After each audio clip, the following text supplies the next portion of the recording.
Hello everybody and welcome back to the Bones5 YouTube channel on YouTube. Recently, I've taken it upon myself to completely master Cuphead by beating the entire game without getting hit. Through playing this game over and over and over again, I've noticed certain patterns and types of movement from a lot of the different bosses, which has led me to making this video while attempting that challenge. And hopefully a full series of videos for every single boss in this game. In this series of videos, I'll be breaking down the AI of how each Cuphead boss works in the 4 different worlds or aisles of the game. Before we get started, I do want to make some quick clarifications about how I discovered how each boss works in this game. If you've seen any of my previous AI breakdowns, then you would know that I often reference equations within the game's code to definitively prove how different aspects of the game work. However, it is far easier to understand a smaller click team game like any of the FNAF games compared to a much larger scale Unity game like Cuphead. For that reason, I obtained all of the information in this guide through extensive playtesting rather than looking through the game's source code. I've made sure it's as accurate as possible, but if anyone who is more experienced with Cuphead's source code than me spots any incorrect information in this video, feel free to put it in the comments. Also, I won't be covering any running guns in this series. Maybe for a separate video I could go through all of them, but at the moment I only plan on covering bosses. With that out of the way, let's get into what most players would consider the first boss of Cuphead, the Root Pack. For each boss, I'll first list their health and phase stats. The Root Pack has 3 phases and 1 secret alternate phase. The first phase of the Root Pack is against the potato. Now, some phases in Cuphead are what I'm going to call scripted. This means that no matter how many times you play this phase, the boss will always do the exact same pattern 100% of the time. These appear throughout the entire game, like the Chicken Little phase in Wily Warbles and the final phase of Captain Brinybeard. The potato is one of these scripted encounters. He simply shoots 3 volleys of 4 projectiles, with each volley increasing in speed, as well as a parryable projectile at the end of each volley. Interestingly, the Crying Onion is actually the most complicated of all of the Root Pack's phases. First, let's talk about the secret phase of this boss fight. If you don't attack the Onion within the first 5 seconds of his hitbox being active, he will retreat back into the ground and the fight will skip straight to the Carrot phase with the additional obstacle of the Radish plant. You can actually damage the Onion a bit before he retreats into the ground to get a bit of damage into the next phase. However, it's important to not damage him too early if you're trying to get to the secret phase. To know when to damage the Onion, wait until he looks around from side to side 4 times total. On his 5th time, he should be looking left and is now safe to attack.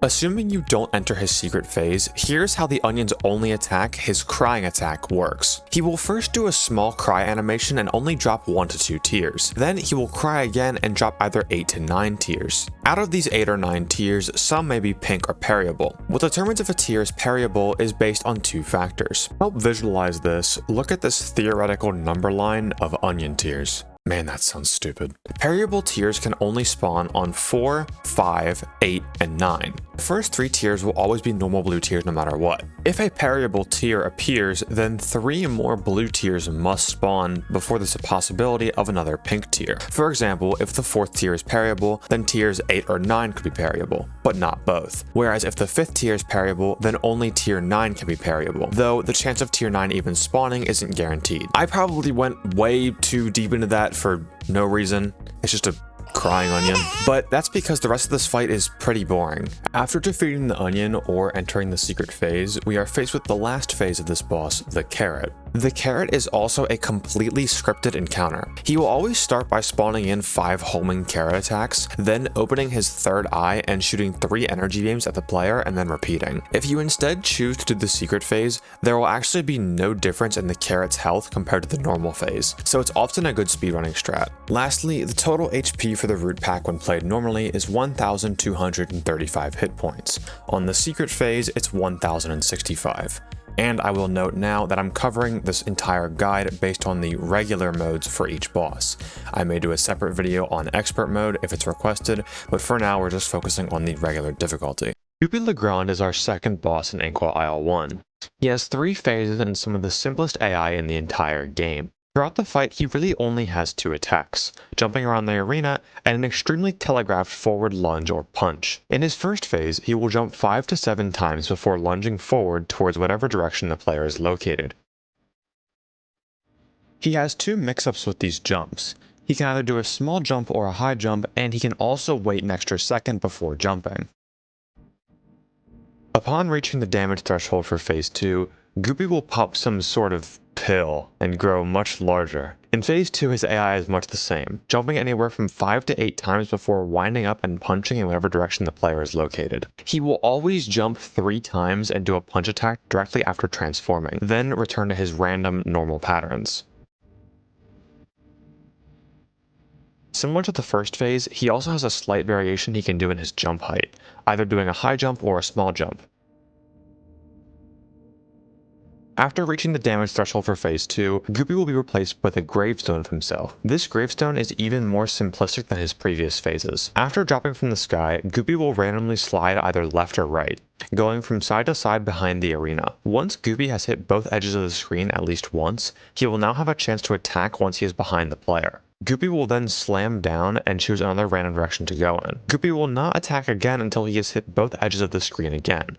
Then the cycle repeats. Note that Goopy does not do any contact damage in this state unless he attacks, so EXs such as the spread shot can do massive damage here. I think this is a good point to also mention how phase transitions work in Cuphead, as Goopy has some of the absolute best transitions to get damage into the next phase. Unlike most other games, when a boss is transitioning between phases in Cuphead, you can actually still damage the boss, with the damage that you deal carrying over into the next phase. This becomes really important in some later bosses, but just know for now that any damage you deal during phase transitions will still count towards the boss.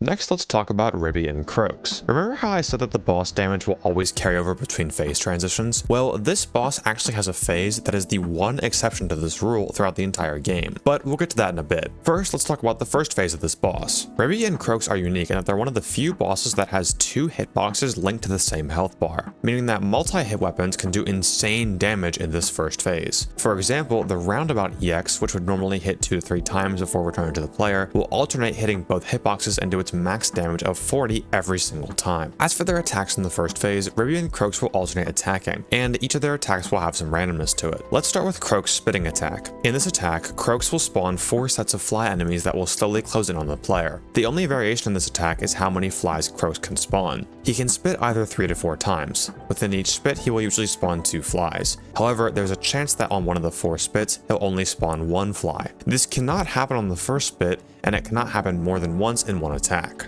For Ribby's attack in the first phase, he will shoot 6 projectiles at the player in the same pattern every single time.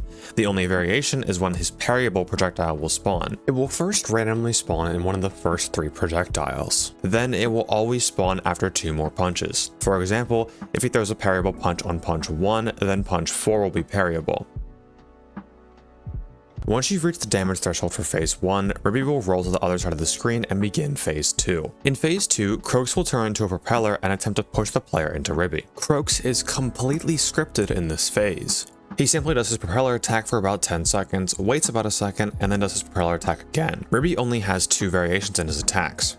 Every time he claps, a projectile will spawn that bounces up and down towards the player. It is completely random which direction the first projectile will bounce in, but the next projectile will always bounce in the opposite direction, making up, down, and down his only possible patterns. Once you've reached the damage threshold for this phase, Croaks will straight up eat Ribby and will turn into a big slot machine. You may think that this really long animation will be a perfect time to get some extra damage into the next phase, but like I said earlier, this is actually the only time that damage doesn't carry over between phases. Ribby and Croaks' health will always stay at 577 until the first slot machine transformation. I don't know why only this boss has this feature implemented, but it's probably because of the ridiculous amount of damage that you could deal during this transition. Moving on to Phase 3, there are 3 different attacks that the slot machine can do. These are triggered by parrying the glove on the handle. You can get any of these 3 attacks at any time, and you can even get 2 in a row. These attacks are snakes, leopards, and bulls. Snakes and leopards are completely scripted and just involve jumping at the right time, but bulls will shoot fire pillars that you'll either have to run or jump over. This pattern is completely random with the condition that no more than 3 pillars can spawn in the same direction.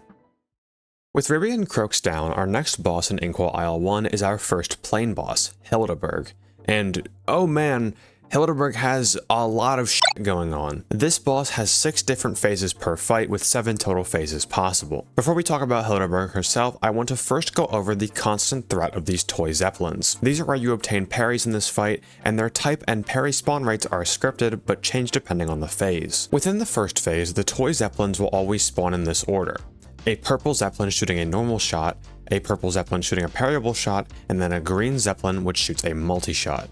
For all of the 3 constellation phases, the Zeppelins will share the same pattern. There will be 3 purple toy Zeppelins with the last one shooting a parryable shot. Between these constellation phases, there are 2 intermission phases. These are the phases where you fight Hilda Berg normally without any transformations. For ease of understanding, while talking about this boss, I'm going to refer to the very first phase as intermission 0, then the next 2 intermissions as intermission 1 and intermission 2. Both of these intermission phases have complicated patterns that initially seem very random, but are still completely scripted. Note that these patterns can start at any point in the cycle. I'm just displaying them from the most recognizable starting point. Intermission 1 only features 1 toy Zeppelin at a time, but intermission 2 has them come in pairs. It is also completely scripted which Zeppelin out of the 2 will shoot the parryable object.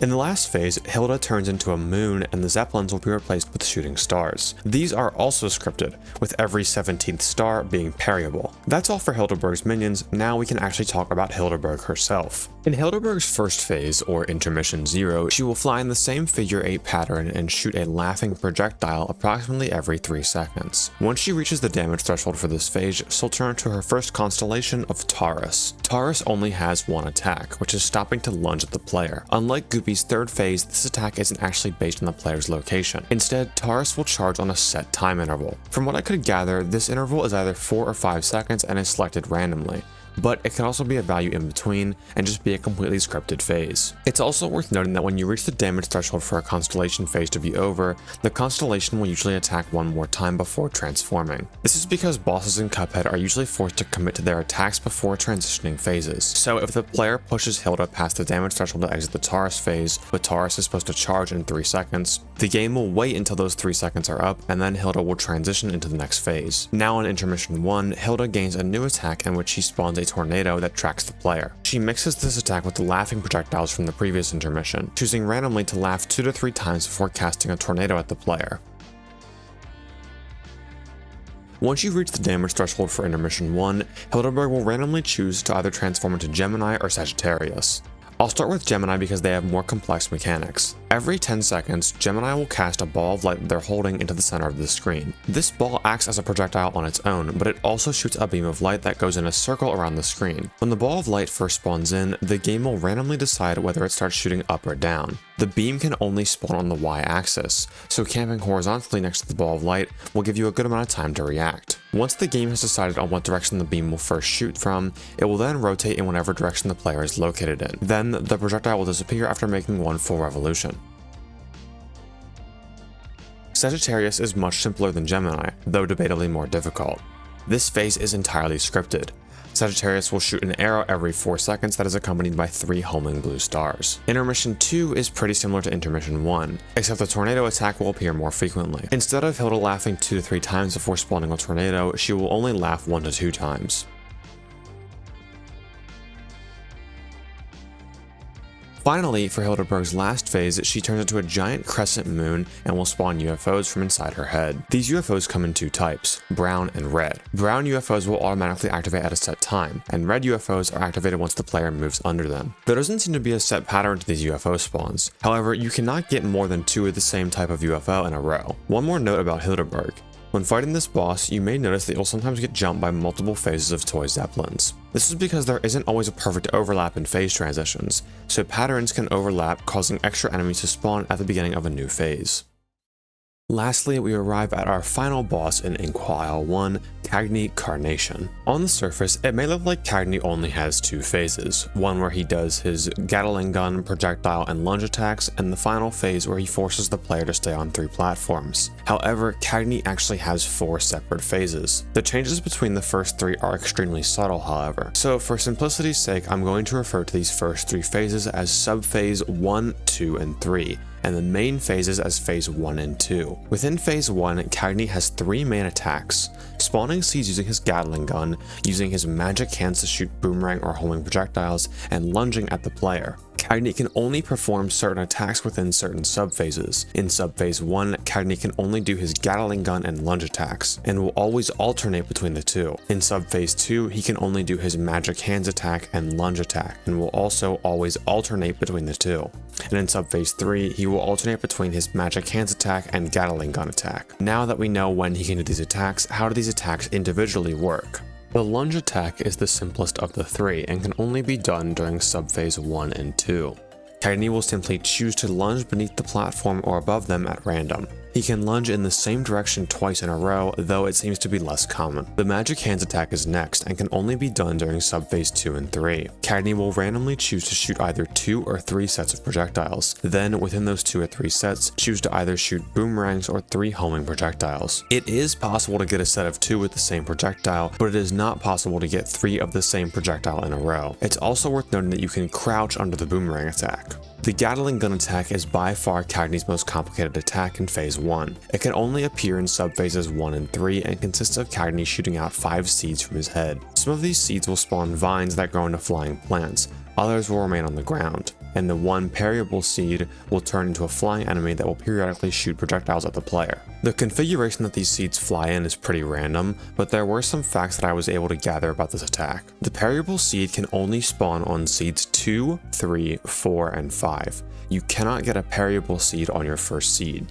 We can use when the parryable seed appears to determine what kind of pattern Cagney is going to throw at us. The location of the normal blue and purple seeds in the arena is almost completely random, but the parryable seed will always appear in the exact same place every single time. And while the location may be random, the order and type of the seeds is not. So, based on my testing, I was able to find that these are the order in which the seeds will fall depending on where the parryable seed is.